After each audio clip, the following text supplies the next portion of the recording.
सगळी राष्ट्रवादी एकत्रित येणार होते. नेतृत्व जे आहे ते अजितदादांकडेच जाणार होतं. हे असं एकीकडे वक्तव्य, दुसरीकडे रोहित पवार वेगळे.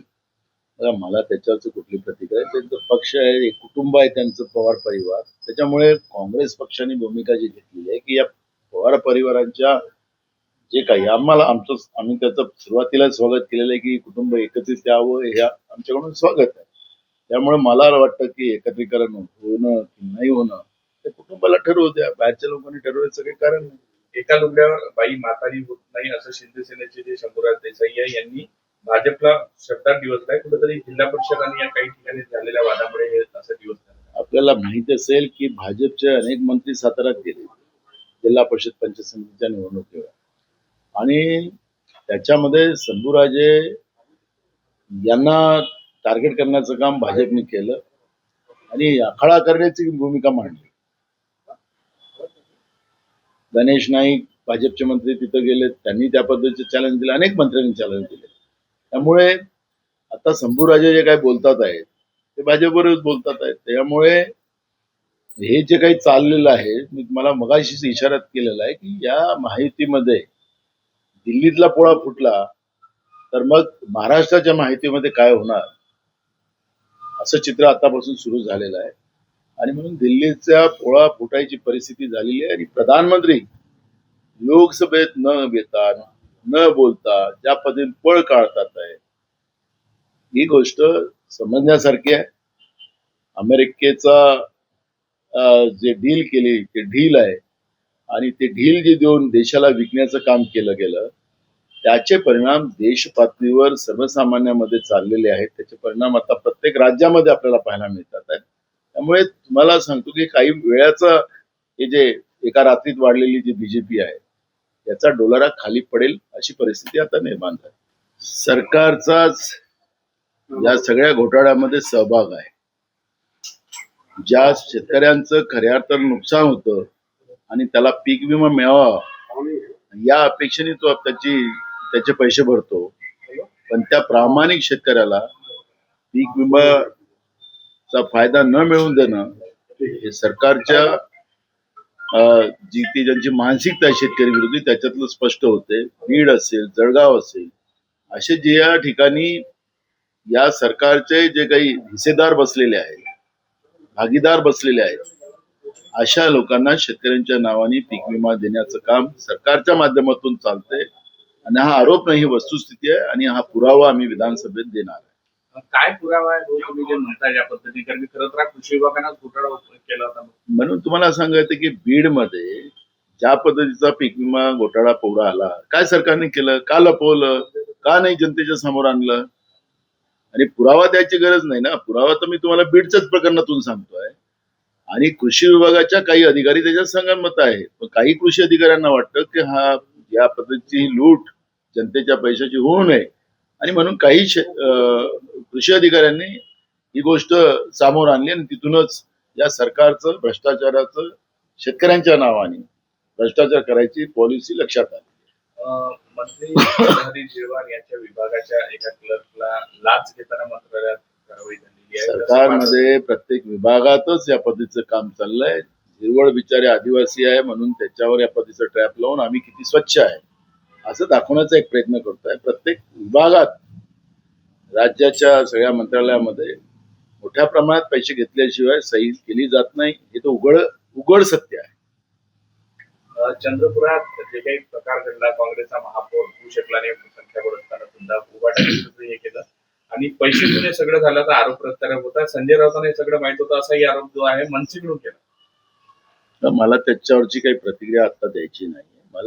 आम्ही याच्यावरची सगळी माहिती आमच्या हायकमांड पर्यंत पण गेलेली आहे आणि त्याच्यामुळे मी आता त्याच्यावरची कुठली चर्चा या ठिकाणी मला करावं असं वाटत नाही. मुंबईच्या राज्यामध्ये बांगलादेश असतील आणि किरेवले असतील यांच्याकडून जे ते अतिक्रमण केलं जातं आणि हा मुद्दा जे आहे ते किरीट सोमय्या वारंवार जे आहे ते लावून धरतात.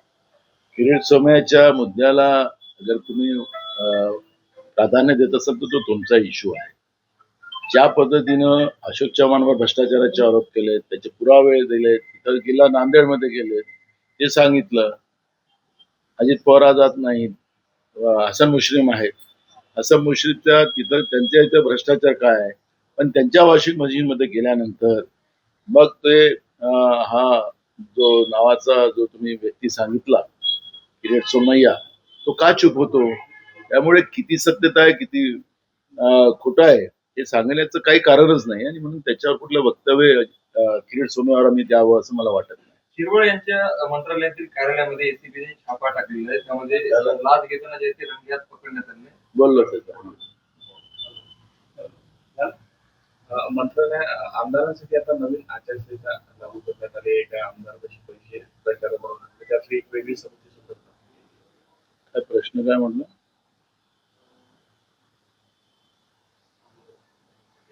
कोणाला काल चंद्रपूरमध्ये काँग्रेसचा वाद तर आहे, मात्र भाजप सुद्धा वाद पाहायला मिळाला. काल महापौर उपमहापौर पदग्रहण सोहळा होता. यामध्ये जोरगेवार समर्थक 16 नगरसेवकांनी त्यावर बहिष्कार टाकला. जोरगेवारांना निमंत्रण दिलं गेलं नसल्याचा त्यांनी आरोप केला. सुधीर मुनगंटीवार म्हणाले की गेले त्यांना जाऊ द्या. भाजपची काय स्थिती होणार आहे तर नुसतं चंद्रपूरच नाही, तर राज्यातल्या प्रत्येक जिल्ह्यात असं चित्र तुम्हाला काही दिवसांना पाहायला मिळणारच आहे, आणि देशातही तुम्हाला ही परिस्थिती पाहायला मिळणार आहे. ज्या पद्धतीनं प्रधानमंत्रीच लोकसभेमधून पळ काढतात, आणि आपण पाहिलं असेल की आता सोयाबीन शेतकऱ्यांचा आवाज मोठ्या प्रमाणात वाढू लागलेला आहे. 1,500 रुपयांनी सोयाबीनचा भाव पडलेला आहे. करार होताच होता.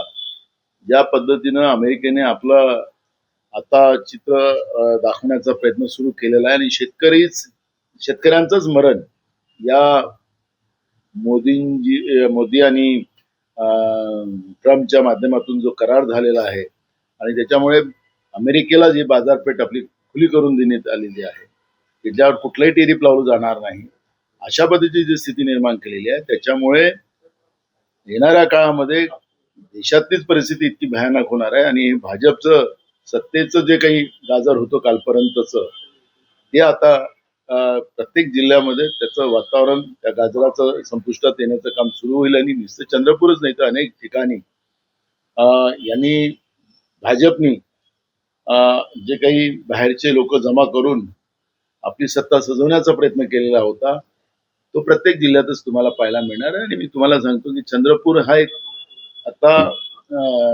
सुरुवात आहे, शेवट अजून यांचा फार वाईट आहे. संजय राऊत यांनी असाही आरोप केलेला आहे की जी काही नोटबंदी झाली होती ती ट्रम्पच्या दबावाखाली होती.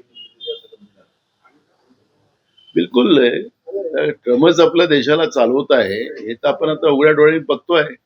त्याच्यामुळे संजय राऊतांनी जो काही आरोप केला असेल नोटबंदीच्या बद्दलचा, तो स्वाभाविक आहे की त्यावेळेस सामोर नव्हता. आता ओपनली ट्रम्प आपल्या देशाला चालवताना आपण पाहतोय.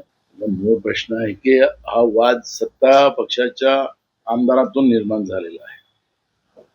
त्यामुळे खरं तर आम्ही त्याचं काही समर्थन करत नाही, पण भाजपच्या सत्तेमध्ये या पद्धतीचं जी घटना होणं, धुळ्यामध्ये घटना होणं, आणि त्याच्यावर आचारसंहिता आता निर्माण करण्यासाठी कमिटी बनवणं, म्हणजे एकीकडे भ्रष्टाचार करायचा आणि एकीकडे आचारसंहिता लावायची.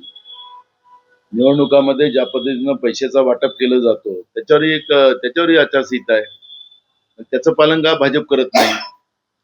करोडो रुपये नगरपालिका, महानगरपालिका, नगरपंचायत, जिल्हा परिषद पंचायत समितीमध्ये प्रत्येक जिल्ह्यात भाजपने खर्च केले, पण त्याच्यावरही आचारसंहिता, त्याचं पालन का करत नाही भाजप?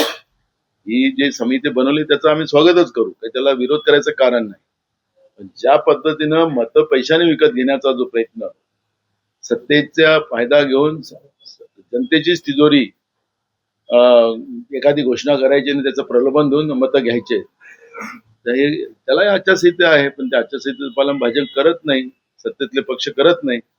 त्यामुळे यावरही एक कमिटी बनवली पाहिजे सर्वपक्षीय, आणि निवडणूक आयोगाची तर आचारसंहिता आहे, पण आपली पण आचारसंहिता राज्यात करावी, कारण की हा शाहू आंबेडकरांचा महाराष्ट्र आहे, आणि या महाराष्ट्रामध्ये पैसे वाटून निवडणुका केल्या जातात, आणि त्याच्यामध्ये भाजप आणि भाजपचे सोबती या पद्धतीनं नोट वाटून मतं घेण्याचा जो प्रयत्न करतात, त्याच्यावरही एक आमदाराची समिती बनवली पाहिजे, आणि एक आचारसंहिता महाराष्ट्रामध्ये निवडणूक आयोगाच्या पलीकडे जाऊन करावी, अशी भूमिका आमची आहे. परभणीमध्ये मुस्लिम महापौर निवडल्या गेलेल्या आहेत, त्यावरून जे भाजप असेल शिंदे सेना असते यांच्यावर जे टीका केली जात आहे त्यावरून ठाकरे गटाचा खरा चेहरा समोर आल्याचं त्यांच्याकडून टीका केली.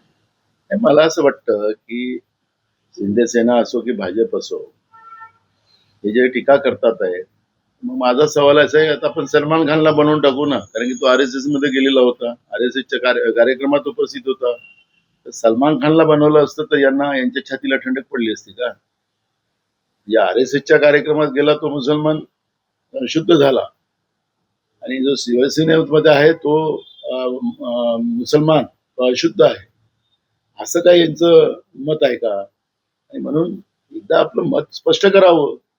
त्याच्यामुळे मी अनेकदा सांगितलं की तारे खान नागपूरचा भाजपचा मोठा पदाधिकारी आहे, त्याला मोठ्या पदावर बसवलेला आहे, मोठे ठेके त्याला दिलेले आहेत, त्याच्यावरती बिर्याणी बीजेपीला आवडतं. आणि शिंदे सेनेने एखादा मुसलमान नेमला तर त्याच्यावर टीका करायची हिंदुत्वाच्या बद्दल. तर म्हणून दुसऱ्याकडे बोट दाखवण्यापेक्षा 4 बोट भाजप आणि शिंदे सेनेकडे आहे, हे त्यांनी पहिले लक्ष घातलं पाहिजे. शासकीय कार्यक्रमात गृह मंत्रालयाने जे काही आदेश जारी केले, प्रत्येक कार्यक्रमात सुरुवातीला 6 दिवस वंदे मातरम जे बोलले गेले पाहिजे, त्याची सुरुवात काल नागपूरमध्ये मोहन भागवत यांच्या उपस्थितीत एका कार्यक्रमात झाली. 6 कडवी वंदे मातरमची सुरुवातीला जे आहे ते बोलण्यात आली पशुवैद्यकीय. मला असं वाटतं की काय अदल बदल करायचा आहे. ज्यांनी राष्ट्रगानाचा विरोध केला त्यांनी सुरुवात केली, त्याचं चांगलं स्वागतच करू आपण. ज्यांनी तिरंग्याचा कधीच त्याला फडकवला नव्हता, त्यांनी आता या राष्ट्रगानाला महत्व देत असतील, मातरमला महत्व देत असतील, तर त्याचं स्वागतच केलं पाहिजे. पण मूळ प्रश्न आहे की नाविन्य काय, पहिले बोलायचं की नंतर बोलायचं? देशाच्या एकात्मतेचं काय? ज्या पद्धतीनं भारतीय जनता पार्टीच्या माध्यमातून देशामध्ये विभाजन करून तोडा फोडा आणि राज्य करा, जी इंग्रजाचं जी काही भूमिका होती तीच पालन आता RSS आणि भाजप करते आहे. त्याच्यावरही काहीतरी देशाच्या गृहमंत्र्यांनी काहीतरी नियम बनवला पाहिजे. राज्यसभा आणि विधान परिषदेच्या लवकरच जागा भरल्या जाणार आहेत. त्यामध्ये कुठेतरी महाविकास आघाडीची परिस्थिती काय राहील? नाराज जे पदाधिकारी आहेत त्यांना कुठेतरी म्हणजे महायुतीतले नाराज लोकांना म्हणजे मतदानात परिणाम होईल यासाठी प्रयत्न केले जातात. महाविकास आघाडीला फटका बसणार? आम्हाला कुठलाही फटका पडणार नाहीये. आता आम्हाजवळ काही गमवायसाठी काहीच राहिलेलं नाही. आता गमवायचं जे आहे ते महायुतीलाच गमवायचं आहे. त्याच्यामुळे या सगळ्यांना कसं जोपासायचं त्यांनी बघलं पाहिजे. घर फुटायला सुरुवात झालेली आहे महायुतीची. त्याच्यामुळे मला वाटतं की या जेव्हा विधान परिषद आणि राज्यसभेच्या निवडणुका येतील त्यावेळेस सगळ्यात मोठा घोळ महायुतीमध्येच आपल्याला पाहायला मिळणार.